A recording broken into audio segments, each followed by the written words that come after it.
Okay, so here's another thing I wanted to say. How they were, these ex-mafia members and stuff were getting into this room and rohypnoling and raping me. The ex-mafia members have been doing that along with like the people here on Concord Lane and stuff like that, Fairlane Avenue, Toledo, Roberio, or whatever. They've all been coming through and rohypnoling me and raping me. I used to keep my milk downstairs in the refrigerator downstairs. I am the only person in this house that drinks milk. I get gallon containers of milk.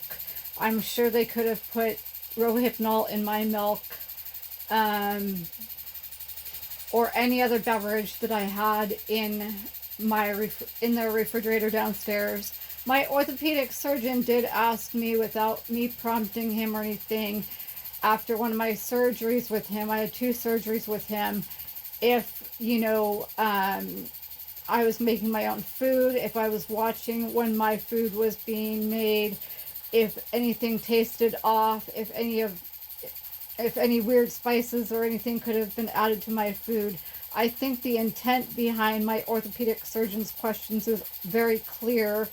And, I didn't want to think that the two felons and ex-mafia members were capable of that.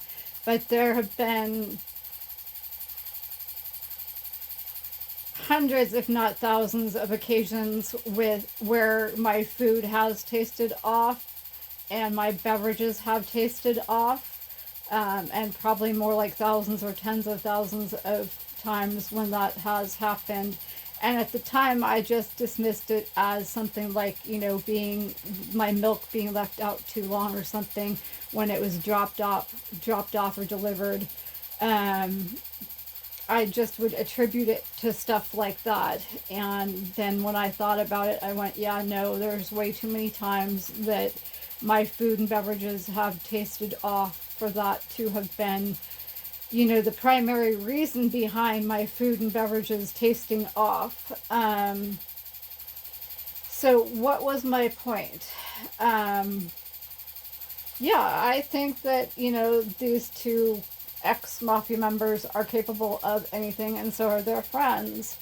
And they did have access to my milk and stuff downstairs, which they could have put Rohypnol in. But anyway,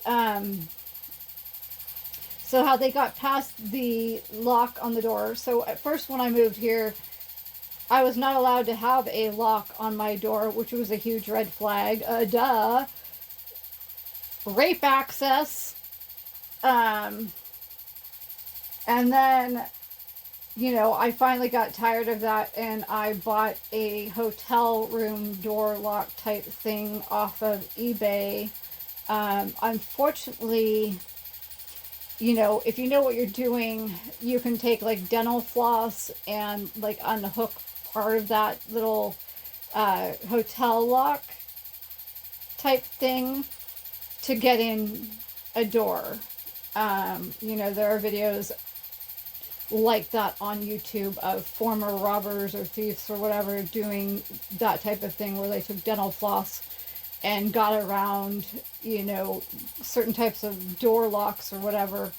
And I know I was stupid enough, if you want to call it that, like, I just used to believe in the good of people, and I just really don't anymore. I was stupid enough to tell my housemates, the former mafia members, about the lockpicking lawyer channel on YouTube. And so I'm sure they figured out stuff from watching his videos. Although one of the two dimwits has a safe under his bed downstairs, which is really easy to get into if you watch the lock picking lawyer. Like, there are so many locks you can just take a hammer to, even if they're on a safe or whatever, and you can be in like 5 seconds, according to what I've seen on the lock picking lawyer. But anyway, so that's how they get into stuff. And then just recently,